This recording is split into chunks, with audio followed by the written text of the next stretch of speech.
Mr. President, I cannot fail to wish you a belated happy birthday. As we gather today, we remember the last meeting we had here in 2021. At that time, Mr. President, I reached out to you through the then Secretary General of the NRM to talk about the detained activists of the NUP and some of the other political parties. You then agreed to host a meeting of the summit, and in that summit, we appealed to you to draw a line between the misled and the misleaders. They could not be treated the same. And you agreed with us that the misled should be pardoned, and you immediately ordered the release of close to 70 of those who had been detained. We thank you for that. Sometimes these little gestures are not appreciated, but it is in a forum like this that we talk about these things. Secondly, the day that the Democratic Party and the National Resistance Movement signed the cooperation agreement, I told you that while I had joined the government you formed and which you lead, I had entered, but I had left the door open. I had not locked it behind me. I told you that there are many patriots in all political organizations, and as the head of the family we call Uganda, it is your duty to look for them. There is no need for us to think that there are no good people in all the organizations that exist in Uganda. Indeed, when you walked in and you looked at my nephew, Honorable Amoriat, you remarked, "Are these the enemies?" Then I said, "No, sir, these are patriots." Indeed, the people in Kololo today are patriots, and this gathering will give Ugandans hope that somewhere there are people who are seated around you, Mr. President, to talk about Uganda and its future. Finally, we cannot have a country where there is no consensus about anything. We may disagree on some things, but we must find common ground. IPOD is about finding common ground, because the unity of Uganda is paramount.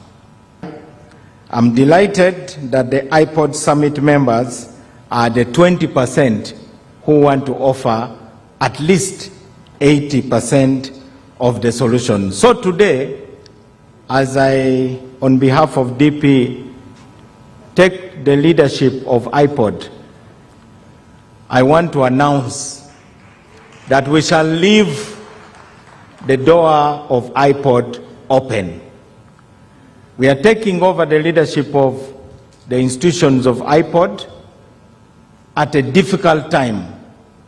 Our agenda will be to ensure that we have a peaceful election, a free and fair process, and that we shall continue to talk honestly about the problems we face, that we shall attack the problems that face Uganda rather than attacking each other, for God and my country. And I think I've just noticed His Excellency seems to be the odd man out up here, because everybody here seems to be a son of a congressman.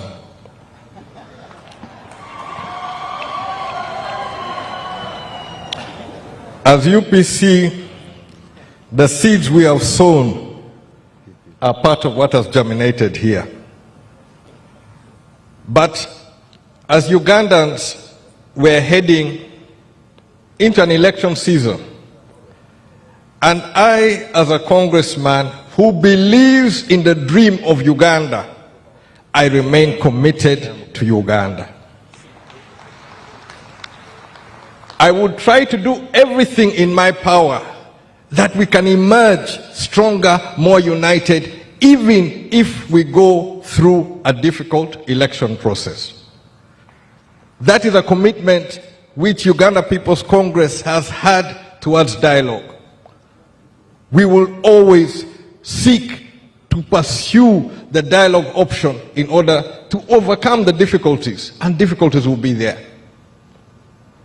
There are areas where we don't agree on policy, but the greater good should be what should bring us together and seek to create a Uganda which will work for all its citizens today, tomorrow, and in the future. And therefore, I am here to demonstrate our commitment towards that better Uganda. We are not going to shirk from the responsibility. Whatever difficulties come, we are prepared and ready, willing to address them as best we can. And hence, on the dialogue platform, I hope through my colleagues and through you, Your Excellency, we have demonstrated our commitment to this dream. And we shall continue on this dream. But I wish to use this opportunity to highlight some areas where we may not agree with one another. And that I'm going to take my final minute here to give a statement of where I stand concerning the teacher strike on UNATO. I, as a congressman, remain committed to quality education for the people or the children of Uganda. But I don't agree in the separation of scientists and art teachers. I have had great art teachers who have built me up, who have encouraged, and I believe that these teachers are playing an important role in developing the next generation of Ugandans. So as Congress, I want to put it on record, UPC stands with UNATO.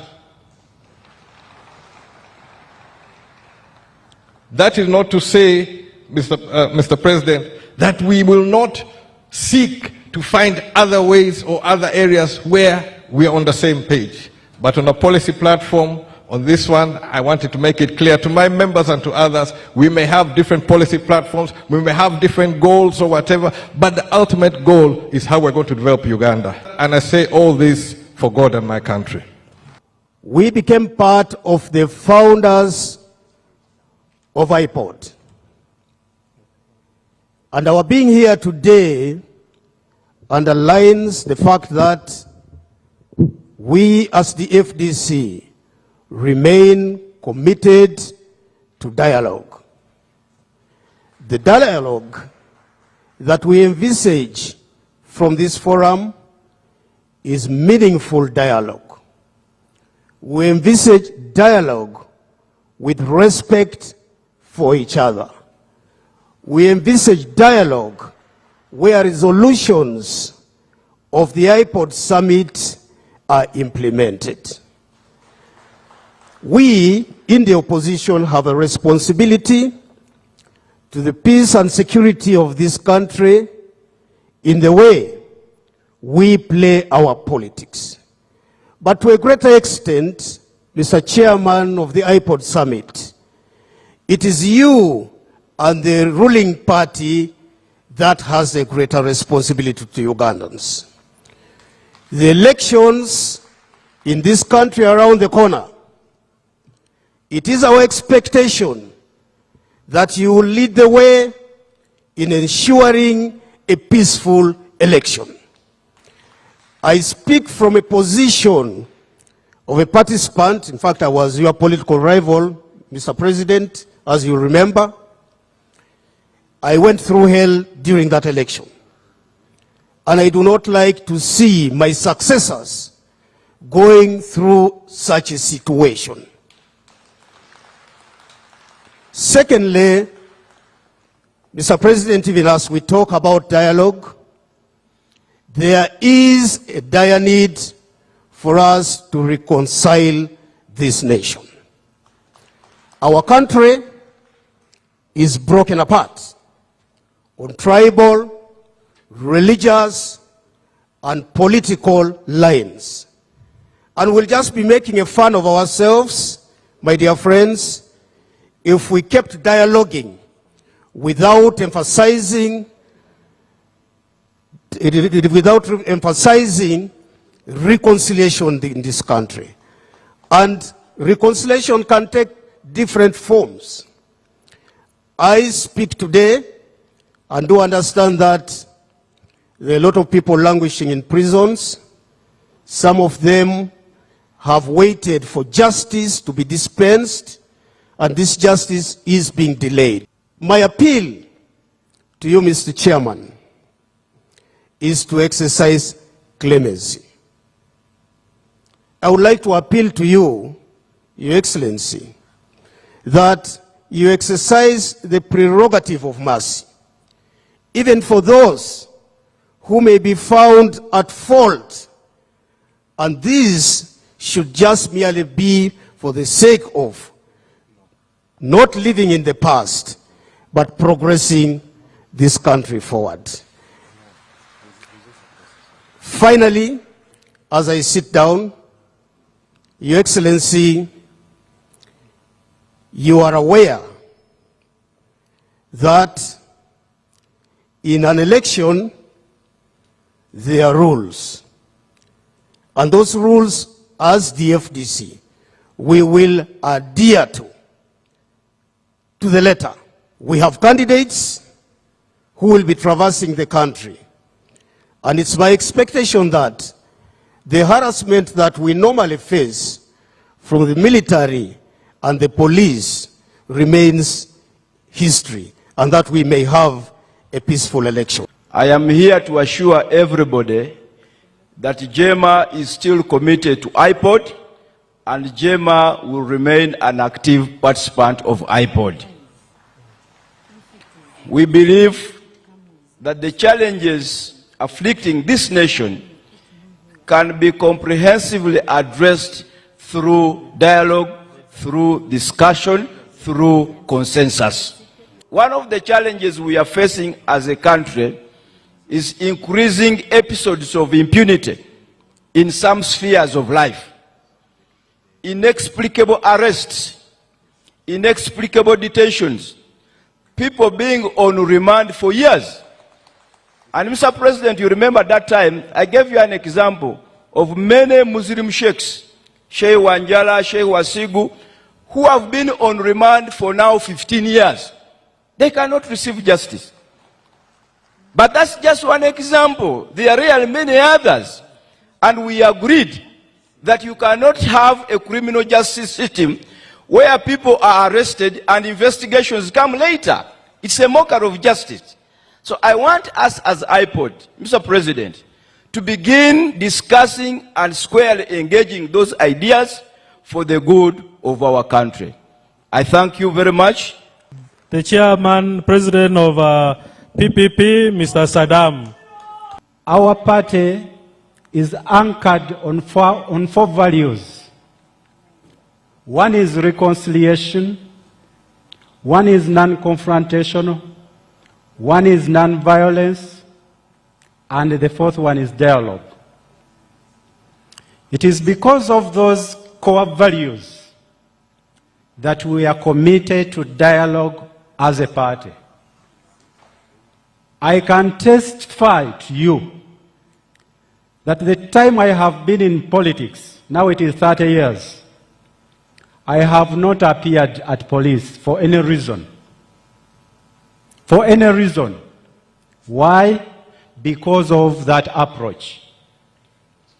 Even in the last election, where we managed to take a member of parliament to parliament, there is no single member of People's Progressive Party who was arrested.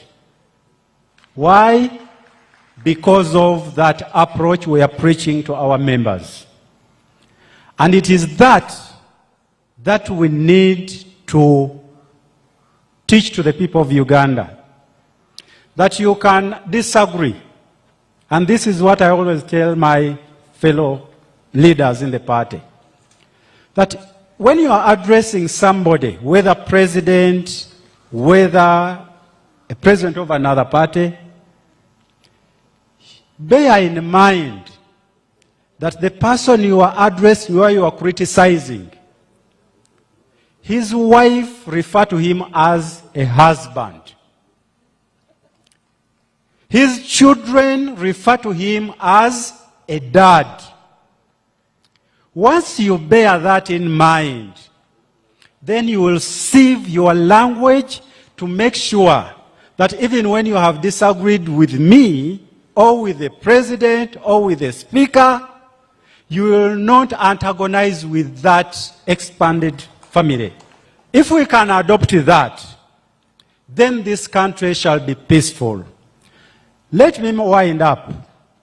When we are in the summit meeting, Mr. President, you alluded to the cycle of our history. But I want to say this, that at one point in time, every time those who are in the opposition have worked in the same government at one point in time.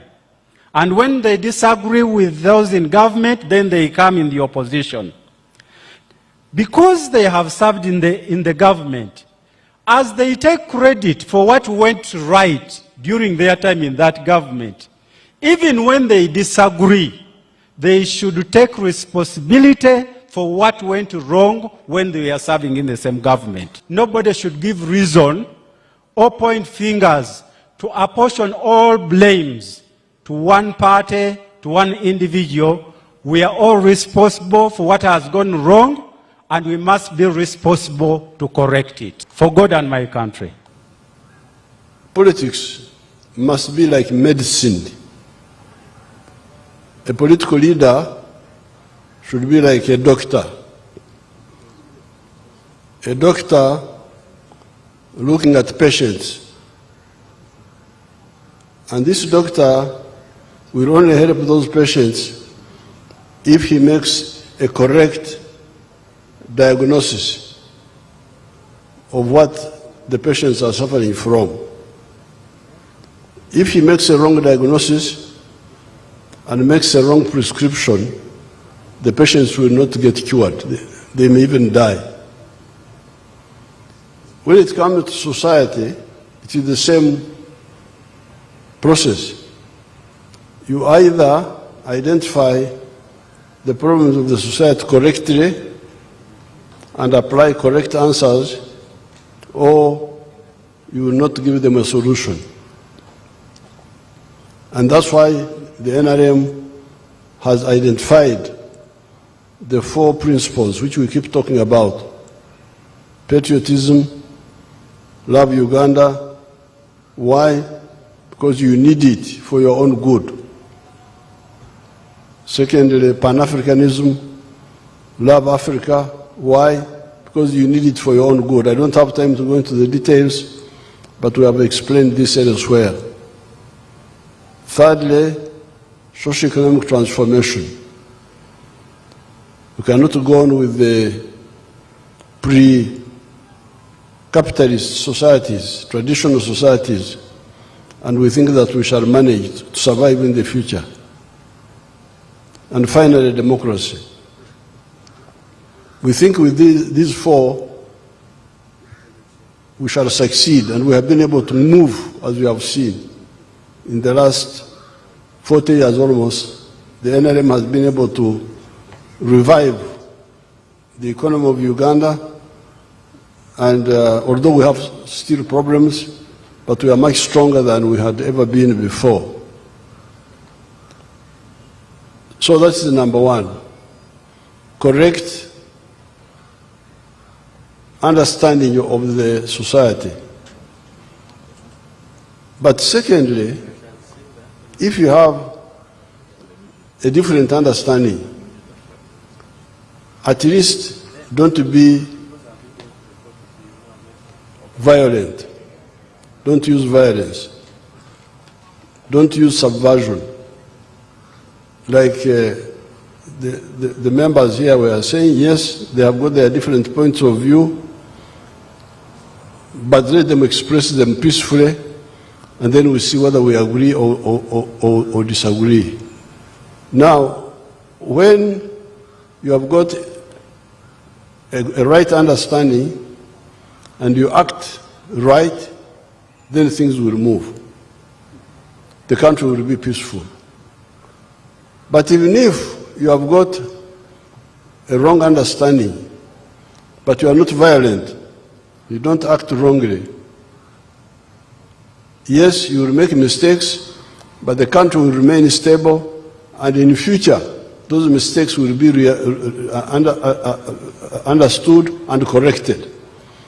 Now, the disaster in Africa is that people have got wrong understanding, but also use wrong methods. They are wrong on all accounts. They don't understand correctly, and they act wrongly, using wrong tactics, violence, subversion, cheating. This is the crisis you get in these countries. This is why Uganda here was in chaos. I don't have time to go into all that. And IPOD is not a center for parties try to justify themselves. We shall have time for that. But because of all those mistakes, that's why you get chaos in Africa. Because even if you make a mistake, but if the country remains peaceful, in the future it will be corrected, and you will have where to start from. But when you are wrong understanding, wrong methods, that's how you get this total breakdown like we have seen in so many of the countries. Now coming to my son, JEEMA, about the teachers, I don't want to be, I'm chairperson of the IPOD, I don't want to go into that debate. But it could be why UPC had problems, because they don't prioritize well. They try to do this, then the other way. The teachers, if we have money, we would pay all of them well at the very beginning. But if we don't have enough money, why don't we start with the ones that are fewer, but also are very much required the stage where we are? Because you see, we had a problem in Solot Flying School. It was about to close because of the wrong thinking of, if we all don't get the same, nobody should get. Now, in Solot Flying School, we needed most pilots and engineers of the aircrafts. But they didn't have money to pay all of them well. So, the school was about to close. When I went there, I found out that a pilot in a private airline gets 25 million shillings.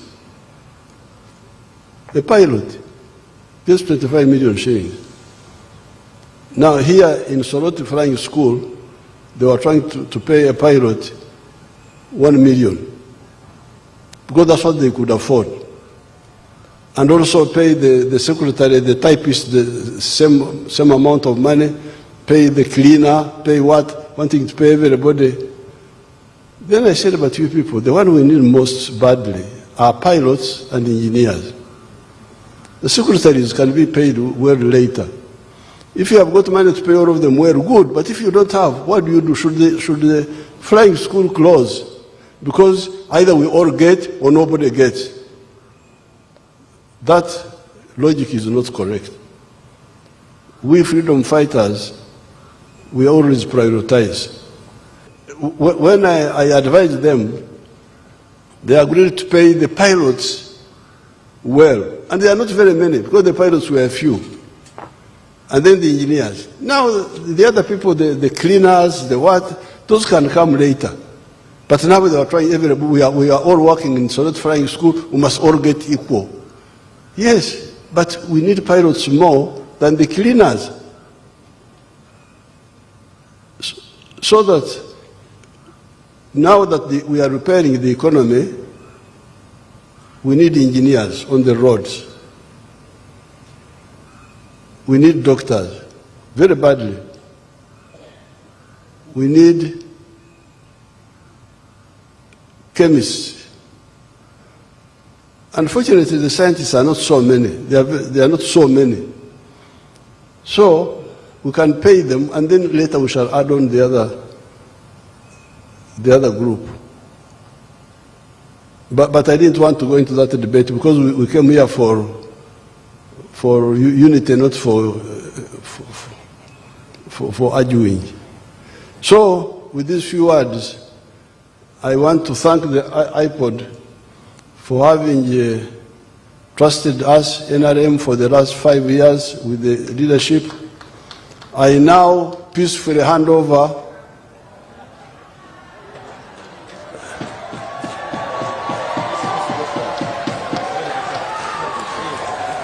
to Mao.